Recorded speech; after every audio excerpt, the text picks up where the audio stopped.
Bonjour à tous, ici Piero San Giorgio. Un petit commentaire sur les votations qui ont lieu en Suisse. Dimanche dernier, dimanche 14, nous étions amenés à nous prononcer sur plusieurs objets cantonaux, communaux et bien sûr fédéraux au niveau du pays entier, notamment la limitation à la Suisse à 10 millions. Alors évidemment j'ai voté pour, mais je n'ai pas aimé la manière, et c'est souvent le cas malheureusement avec les initiatives amenées par ce parti, l'UDC, qui est le seul parti qui défend les intérêts de la Suisse, hein. Franchement, faut le dire, et surtout les intérêts des Suisses, et pas de l'oligarchie financière, hein, comme les autres, y compris les socialistes. Eh bien, cette initiative, dire, voilà, on doit limiter la Suisse à 10 millions. Et bon, pourquoi 10 ? Alors je sais, c'est un chiffre rond, ça sonne bien, c'est symbolique. Mais si c'est symbolique, après, il ne faut pas s'étonner que tu perdes. Alors, bonne nouvelle, 46% des Suisses se sont prononcés, enfin des votants, parce que malheureusement, il n'y a pas beaucoup de gens qui votent en Suisse, c'est vraiment un dommage. On a peut-être la seule dernière démocratie populaire au monde, on n'en profite pas, mais enfin c'est comme ça. Et ont accepté cette idée, c'est-à-dire ont signifié leur ras-le-bol en disant il y a trop de gens en Suisse, ça détruit les paysages, ça détruit les campagnes, ça densifie les villes et les petites villes, et bien sûr ça apporte énormément de problèmes au niveau des infrastructures, des routes, de l'approvisionnement énergétique, etc. Et bref, la Suisse est un tout petit pays, et peut-être que nous devrions avoir plus de qualité et moins de quantité. Mais pourquoi 10 ? Pourquoi pas 10,1 ? Pourquoi pas 9,5 ? Pourquoi pas 6 ? Moi, je trouve que 6, c'est bien. Moi, je trouve que 6 millions, c'est un chiffre... voilà, on le retient bien, celui-là. Et en fait, pourquoi même pas, effectivement, réduire la population d'un tiers, un quart, en enlevant les parasites, ceux qui servent à rien, en rajoutant des robots, enfin j'en sais rien.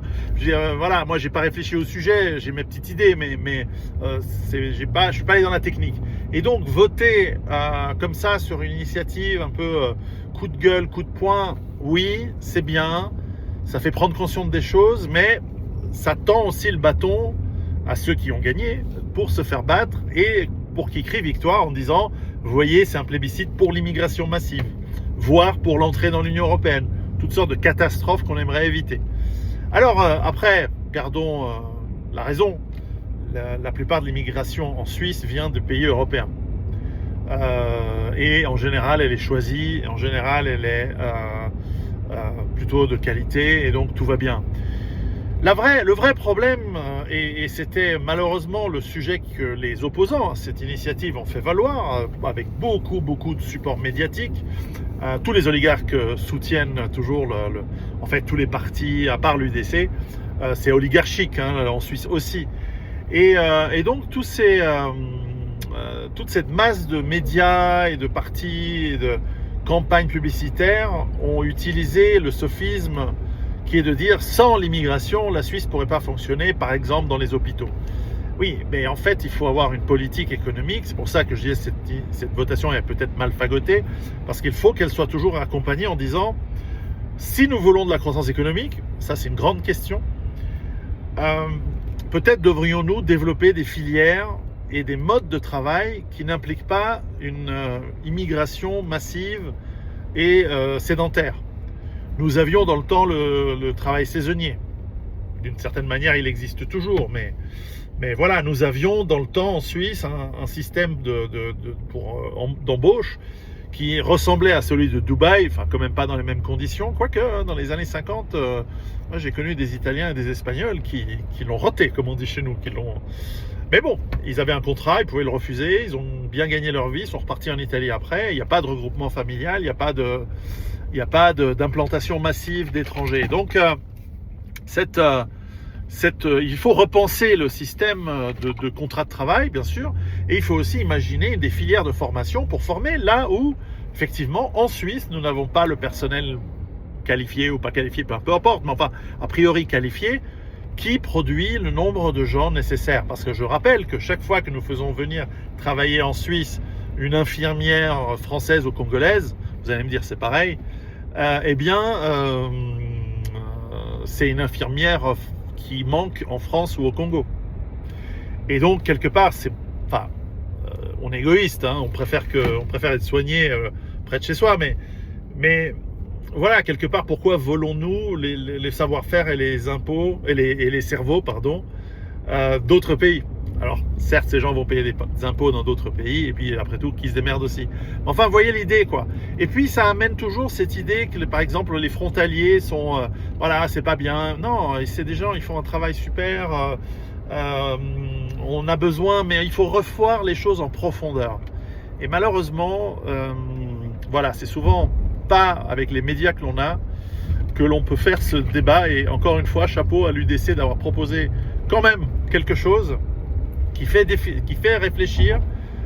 Pour le débat, on repassera parce que les médias, ils sont tellement à charge et tellement pour l'oligarchie qui ne pense qu'à rajouter du PIB et à faire gagner de l'argent à elle-même, donc aux grands oligarques, et qui ne pensent pas à l'environnement. Et j'attendais les Verts pour ça, mais les Verts, de toute façon, voilà, l'environnement, c'est un problème caduc pour eux. C'est tout ce qui est woke, machin, le féminisme, enfin bref, c'est pour ça que j'ai quitté ce mouvement il y a plus de 20 ans. Et c'est une annexe du Parti Socialiste et des fonctionnaires, enfin bref, c'est n'importe quoi. Bref, voilà, donc c'est un peu décevant, mais après tout, je m'y attendais. Et on note bien sûr aussi la césure entre campagne et ville, entre les personnes en ville qui veulent être soignées, qui veulent avoir évidemment des esclaves qui leur amènent des pizzas à vélo ou un vélo moteur le soir avec tous ces systèmes de livraison de nourriture, et qui ne pensent pas à leur avenir. Enfin, ils n'ont pas d'enfants, c'est normal. Souvent, la manière dont ils font l'amour, ça fait pas beaucoup d'enfants. Bref, c'est comme ça. Enfin bref, voilà.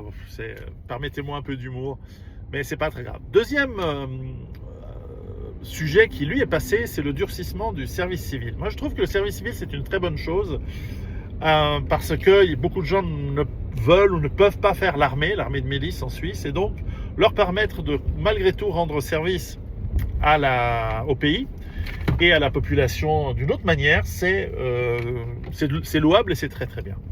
Mais là aussi, le problème, et ça alors c'est un problème très lourd et qui date d'il y a une vingtaine d'années, c'est qu'en fait nous devons réfléchir au système de défense et de milice du pays. Je crois que l'armée suisse n'est plus capable ni de défendre le pays, ni de répondre aux besoins de cohésion nationale par le fait de faire passer tous les jeunes gens dans un moule, en l'occurrence militaire, et qui leur fait prendre conscience de la nécessité de défendre le bien commun. Ça fait 20 ans qu'on discute de ça, depuis la fin de la guerre froide, même 30 ans, même 35 ans en fait, le temps passe vite. Et certes, nous ne voulons pas et nous ne pouvons pas revenir à l'armée de grand-papa, pour la plupart d'entre vous, avec cette armée de 800 000 hommes capable de défendre tout le territoire, super bien équipés, super entraînés à la dure. Ça va être compliqué. Ça va être compliqué que le physique et le mental des jeunes d'aujourd'hui, mais en plus, ça n'a plus de sens. C'est pas comme ça que tu défends un pays. Donc, l'efficience d'une grande armée, c'est pas possible. En plus, c'est très très cher. Ensuite, il y a l'idée de servir son pays. Et là, une armée de 100 000 hommes ne peut pas créer une armée de milice comme dans le temps. Et donc, il faudrait, à mon avis, faire une armée en trois segments. Tout d'abord, le premier segment, c'est de dire tous les jeunes Suisses, pour devenir, une fois qu'ils sont majeurs, et pour avoir accès au vote, pour devenir citoyens, doivent passer par le moule de la milice. Et ce moule de la milice n'est pas forcément militaire. Il est possiblement incluant un service civil et qui inclut également les objecteurs de conscience. Je m'explique.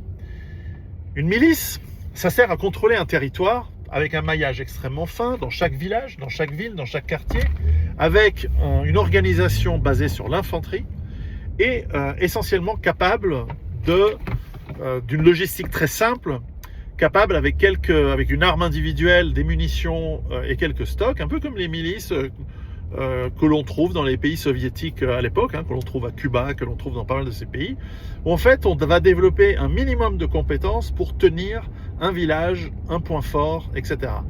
On ne parle pas de mécanisation, on ne parle pas de mobilité, on ne parle même pas d'être moderne.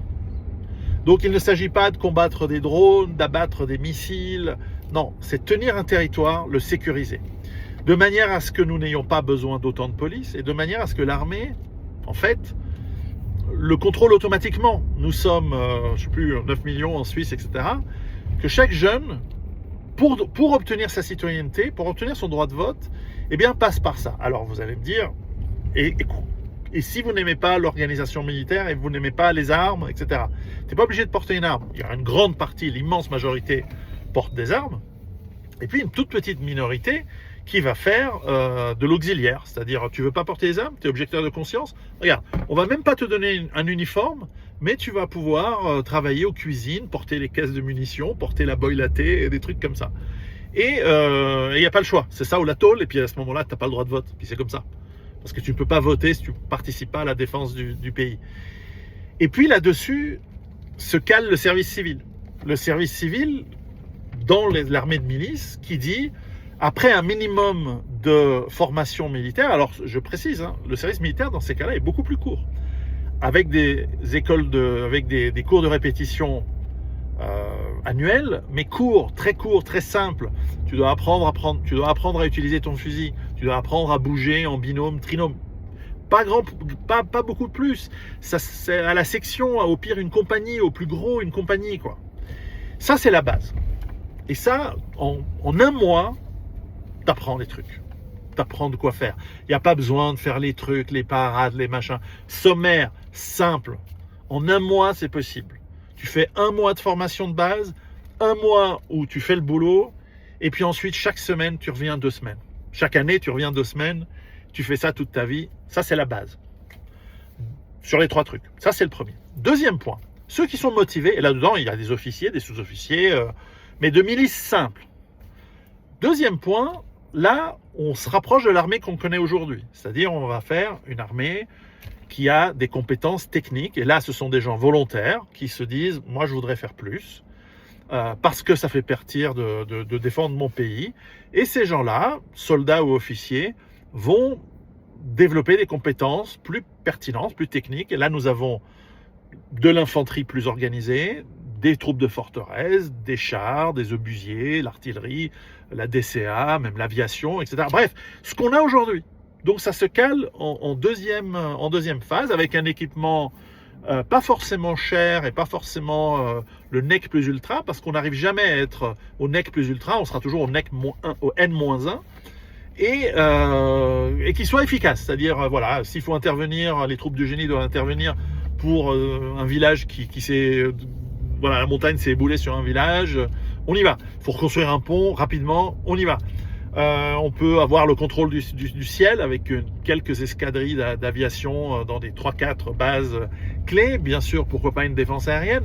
Bon, ce sera le N-1, ce sera pas le truc le plus efficace, le plus cher. On peut, voilà, tant pis, on n'aura pas besoin d'F-30, on n'a pas besoin d'F-35. Là aussi, il y a eu de la corruption. Et moi, j'irai voir les comptes au Panama de quelques-uns. Mais bref, on n'a pas besoin du truc le plus cher, parce que de toute façon, on va être en retard. Regardez, en Israël, au Liban, etc., des armées qui étaient connues pour être compétentes, elles ne sont pas à jour. Et puis on n'arrive pas à mettre à jour une immense armée. Donc là, oui, pourquoi pas, 100, 150 000 hommes et femmes. Hein, tout ça, c'est bien sûr, quand je parle d'armée de milice, c'est hommes et femmes. Hein. Et même, on peut même agencer pour des handicapés, évidemment, parce que l'handicapé doit pouvoir être citoyen, lui aussi, ou elle aussi. Et donc cette armée au milieu, elle, son rôle, c'est pas le contrôle du cinéma, c'est pas le contrôle du territoire. Elle, son rôle, c'est de mener à bien des missions qui vont être définies par le politique ou par les nécessités du moment et qui permettent d'avoir une certaine efficience, mais pas l'efficience on va défendre notre pays contre tout et non. Et puis il y a la troisième partie qui sont les professionnels. Alors au-delà des professionnels qui sont nécessaires pour encadrer d'abord l'infrastructure, la logistique absolument nécessaire comme aujourd'hui, mais des gens qui réfléchissent justement et qui sont des bacs à sable d'organisation et de tests de matériel pour justement le NEC plus ultra. Et en plus, bien sûr, là-dedans, il y a des forces spéciales qui sont capables de mener des coups de poing, de l'antiterrorisme, des trucs vraiment importants, du renseignement, de la cyberdéfense, de la cyberattaque, bref, tout ça, mais qui, eux, vont avoir les moyens et le temps, un peu comme des forces spéciales, pour étudier, y compris en allant sur alors je sais que c'est pas légal aujourd'hui, mais en allant sur le terrain de guerre en tant qu'observateur certainement, mais parfois même plus, pour apprendre et comprendre ce qui se passe en Ukraine, dans le Golfe Persique, au Liban en ce moment, et ailleurs, en Afrique et dans plein d'endroits, pour comprendre et se maintenir à jour sur qu'est-ce que l'armée, qu'est-ce que le combat et qu'est-ce que combattre à la date à laquelle on vit. Et cette armée, ensuite, percole ses connaissances à la grande armée des 100 000, sans que ça aille forcément à l'armée de milice, qui, elle, va très très bien avec sa carabine 31 ou son FAS 90. Enfin voilà, on n'a pas besoin de trucs super sophistiqués pour maintenir le territoire. Parce que très rapidement, le niveau supérieur peut former le niveau en dessous aux dernières technologies en cas de guerre, en cas de crise. C'est très rapide de former quelqu'un qui a déjà des bases. Sauf que c'est très coûteux de former tout le monde à être au dernier cri de la technologie, des techniques et tout. Donc il faut ces 3 niveaux. Alors parmi vous, il y a des officiers supérieurs qui vont me dire c'est exactement ce qu'on fait. Je veux bien croire qu'au niveau professionnel et au niveau de l'armée, on fait beaucoup d'efforts. Mais clairement, ça se voit que c'est pas suffisant, puisque surtout, il manque cette milice de base capable de toucher tout le monde et d'intégrer, d'ailleurs, c'est une des forces de la Suisse, d'intégrer peut-être des nouveaux Suisses dans la population et dans le cadre mental et physique à laquelle ça correspond, et qui permet à ce qu'il n'y ait pas de tir au flanc, de machin, de gens qui vont pas, etc. Et que, voilà, c'est comme ça. Tout le monde doit faire le maillage de milice, et tu veux pas porter une arme, bah tu portes des caisses de munitions ou des bouteilles d'eau. Bref, vous voyez le truc. Et donc, dans ce cadre-là, ouais, durcir le service civil, je suis pas sûr que c'était une bonne idée. Mais bon, celle-là, elle est passée. Voilà, c'était un peu mon commentaire sur ces votations du 14 juin 2026. Ce n'est que mon avis en tant que citoyen suisse. À vous aussi de faire le vôtre. Laissez en commentaire ce que vous en pensez. À très bientôt.